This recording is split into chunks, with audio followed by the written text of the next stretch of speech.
Okay, I want you to picture this, a classroom, somewhere in the beautiful green hills of Bangladesh. For the very first time, kids are opening textbooks written not in the national language, Bangla, but in their own mother tongue, Chakma. Now, this was the result of a huge promise, a really bold experiment to save indigenous languages and, keep kids in school. But this amazing scene, well, it's just the start of a much more complicated story, one that uncovers a really surprising challenge at the heart of a great idea. Check this out. This is a quote from a primary school teacher named Tuhi. And his words, they get right to the heart of the problem. Think about it. He's the one in charge of teaching this written language, but he's basically just learned it himself. And here's the thing, Tuhi is not alone. His experience points to this huge paradox at the center of a really well-intentioned, high-stakes policy. So how on earth did we get here? To really get how a teacher could be asked to teach a language they're still learning themselves, we've got to rewind a bit. This whole policy didn't just pop up out of thin air. It was actually born from a landmark promise with decades of history behind it. Just look at this timeline.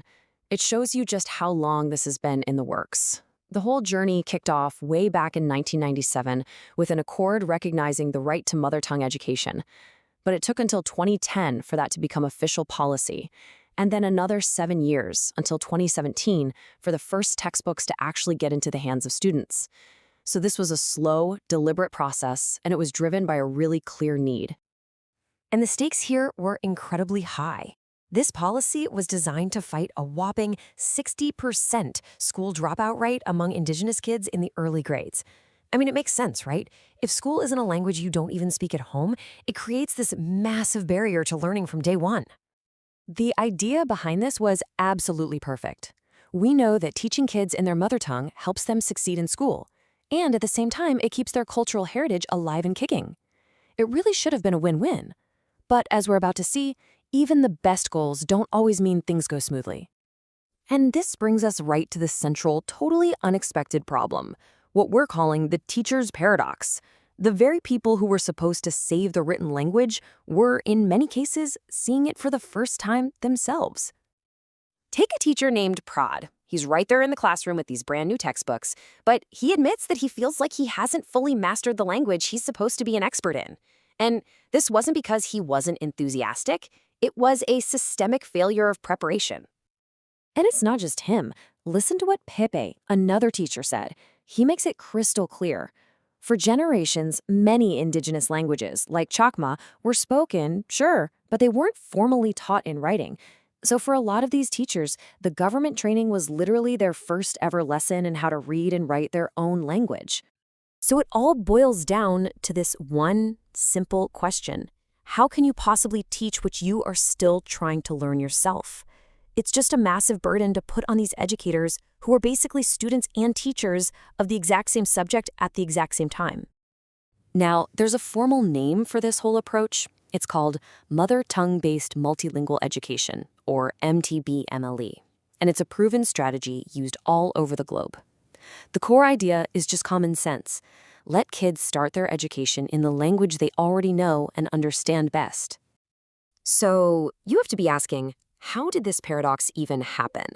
Well, the answer really lies in the gaps that showed up when the program was actually rolled out.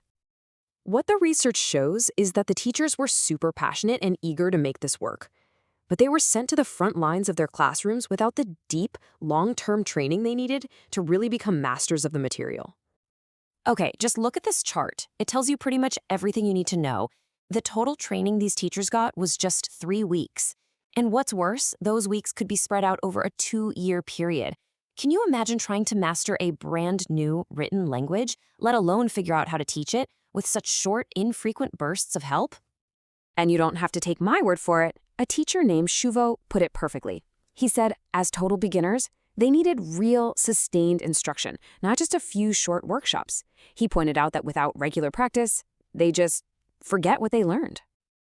And it wasn't just the training time. The resource gap was just as bad. The government did provide textbooks for the kids, which, don't get me wrong, was a fantastic first step. But the teachers, they were left without their own dedicated materials. No teaching manuals, no lesson guides, none of the essential tools they needed to actually plan and teach effectively.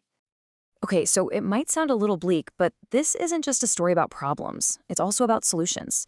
The same research that pointed out all these struggles also laid out a really clear path forward, a way to finally make good on the original promise of this program. And you know what the best part is? The most powerful solutions are coming directly from the teachers on the ground.